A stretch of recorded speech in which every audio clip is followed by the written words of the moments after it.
So I thought, I was trying to think, what is the most useful thing that I could, what could I say that could actually be helpful or useful to you in the future?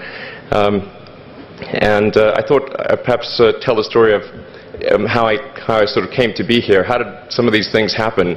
And maybe there's some lessons there, because I often find myself wondering, how did this happen? So when I was young, I didn't really know what I was going to do when I got older. People kept asking me, but then eventually I thought that the idea of inventing things would be really cool. And the reason I thought that was because I read a quote from Arthur C. Clarke, which said that a sufficiently advanced technology is indistinguishable from magic, and that's really true. If you go back, say 300 years, the things that we take for granted today would be you'd be burned at the stake for. Being able to fly, that's crazy. Being able to see over long distances, being able to communicate, having effectively with the internet a group mind of sorts, and having access to all the world's information instantly from almost anywhere on the earth. This is stuff that really would be magic, or would be considered magic in times past. In fact, I think it actually goes beyond that, because there are many things that we take for granted today that weren't even imagined in times past. They weren't even in the realm of magic. So it actually goes beyond that. So I thought, well, if I can do some of those things, basically if I can advance technology, then that's like magic, and that would be really cool. And I always had sort of a slight existential crisis, because I was trying to figure out what does it all mean? Like, what's the purpose of things? And I came to the conclusion that if we can advance the knowledge of the world, if we can do things that expand the scope and scale of consciousness, then we're better able to ask the right questions and become more enlightened, and that's really the only way forward. So I studied physics and business, because I figured in order to do a lot of these things, you need to know how the universe works, and you need to know how the economy works. And you also need to be able to bring a lot of people together to work with you to create something, because it's very difficult to do something as an individual if it's a significant technology. So I originally came out to California to try to figure out how to improve the energy density of electric vehicles, basically to try to figure out if there was an advanced capacitor that could serve as an alternative to batteries. And that was in '95, and that's also when the internet started to happen. And I thought, well, I can either pursue this technology where success may not be one of the possible outcomes, which is always tricky, or participate in the internet and be part of it. So I decided to drop out. Now, obviously, fortunately, we're past graduation, so I can't be accused of recommending that to you. So did some internet stuff. Did a few things here and there. One of which was PayPal. And I think maybe it's helpful to say one of the things that was important then in the creation of PayPal was kind of how it started, because initially the initial thought was with PayPal was to create an agglomeration of financial services, so to have one place where all of your financial services needs would be seamlessly integrated and work smoothly. And then we had like a little feature which was to do email payments. And whenever we'd show the system off to someone, we'd show the hard part, which was the agglomeration of financial services, which was quite difficult to put together. Nobody was interested. Then we'd show people email payments, which was actually quite easy, and everybody was interested. So this is, I think it's important to take feedback from your environment. You want to be as closed loop as possible. so we focused on email payments and really try to make that work, and that's what really got things to take off. But if we hadn't responded to what people said, then we probably would not have been successful. So it's important to look for things like that and focus on them when you see them, and you correct your prior assumptions. And then let's get some more. Going from PayPal, I thought, well, what are some of the other problems that are likely to most affect the future of humanity? It really wasn't from the perspective of what's the rank-ordered best way to make money, which is okay, but it was really what I think is going to most affect the future of humanity. So I think the biggest terrestrial problem we've got is sustainable energy, but the production and consumption of energy in a sustainable manner. If we don't solve that this century, we're in deep trouble. And then the other one being the extension of life beyond Earth to make life multiplanetary.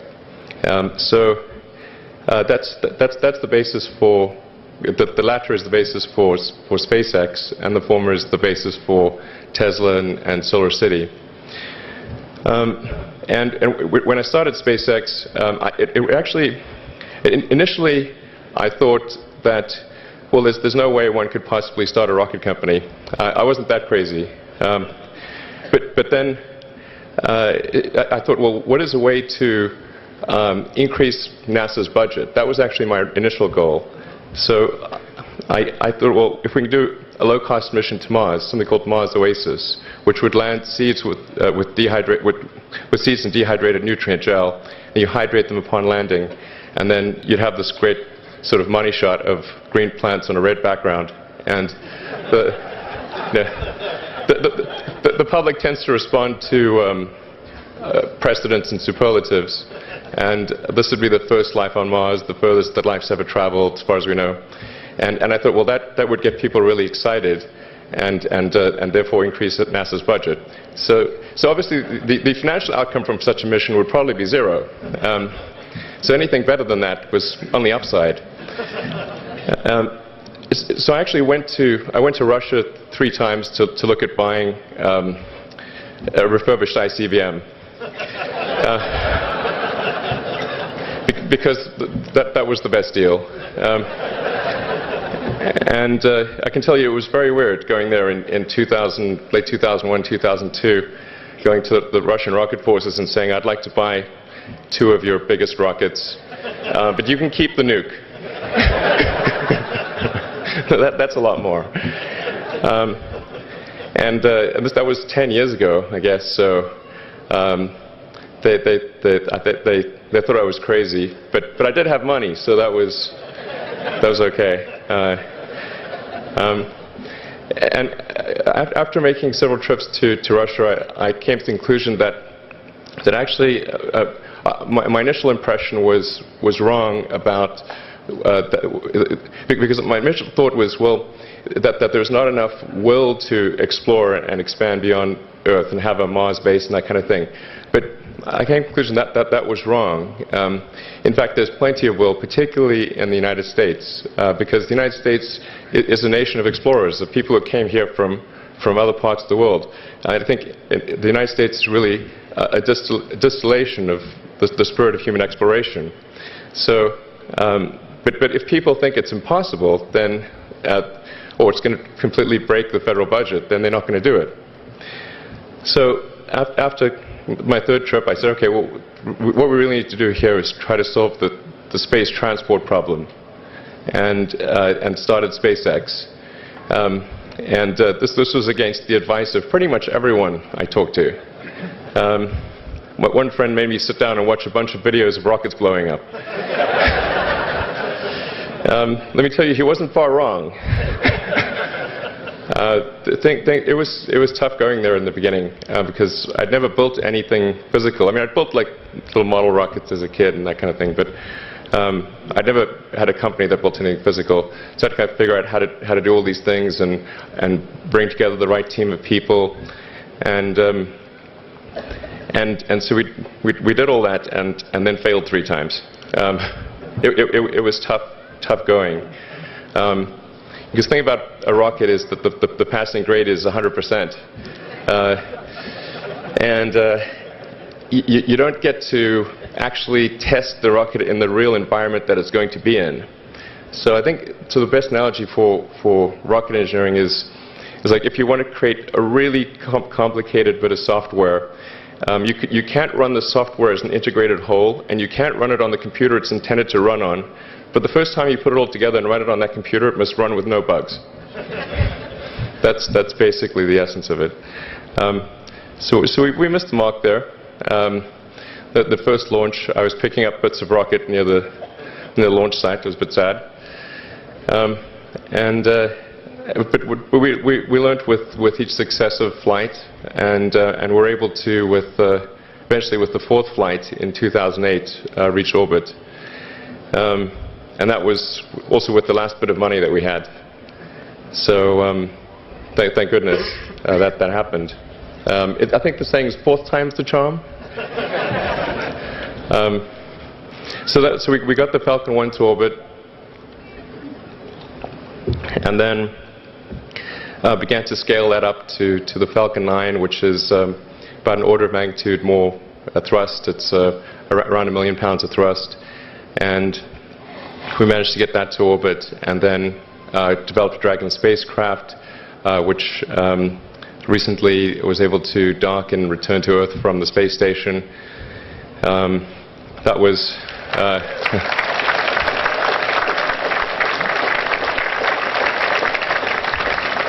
thanks. That was a white-knuckled event. Yeah, it's a huge relief. Still can't quite believe it actually happened. But there's a lot more that must happen beyond this in order for humanity to become a spacefaring civilization, ultimately a multi-planet species. And that's something I think it's vitally important, and I hope that some of you will participate in that, either at SpaceX or at other companies, because it's just really one of the most important things for the preservation and extension of consciousness. I mean, it's worth noting, as I'm sure people are aware, the Earth has been around for 4 billion years, and civilization, at least in terms of having writing, has been around for 10,000 years, and that's being generous.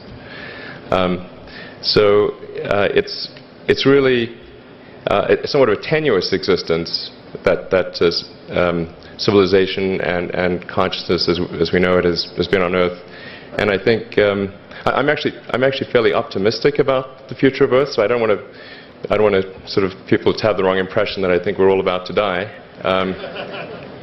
I think things will most likely be okay for a long time on Earth, but not for sure, but most likely.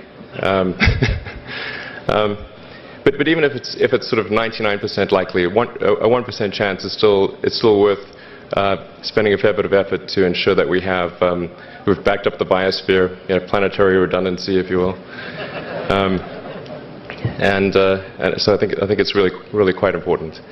And in order to do that, there's a breakthrough that needs to occur, which is to create a rapidly and completely reusable transport system to Mars, which is one of those things that's right on the borderline of impossible. But that's sort of the thing that we're going to try to achieve there with SpaceX. And then on the Tesla front, the goal with Tesla was really to try to show that what electric cars can do, because people had the wrong impression. We had to change people's perception of an electric vehicle, because they used to think of it as something that was slow and ugly and had low range, kind of like a golf cart. So that's why we created the Tesla Roadster, to show that you can be fast, attractive, and long range. And it's amazing how even though you can show that something works on paper, and the calculations are very clear, until you actually have the physical object and they can drive it, it doesn't really sink in for people. And so that I think is something worth noting. If you're going to create a company, the first thing you should try to do is create a working prototype. Everything looks great on PowerPoint. you can make anything work on PowerPoint. But if you have an actual demonstration article, even if it's in primitive form, that's much more effective for convincing people. So we made the Tesla Roadster, and now we're coming out soon with the Model S, which is a four-door sedan. Because after we made the Tesla Roadster, people said, "Oh, sure. We always knew you could make a car like that. It's an expensive car, and it's low volume, and it's small, and all that. But you couldn't make a real car." Like, okay, fine. We've got to make that too. So that's coming out soon. Yeah. So that's I think where things are, and hopefully there are some lessons to be drawn there. But I think the overarching point I want to make is that you guys are the magicians of the 21st century. Don't let anything hold you back. Imagination is the limit, and go out there and create some magic. Thank you.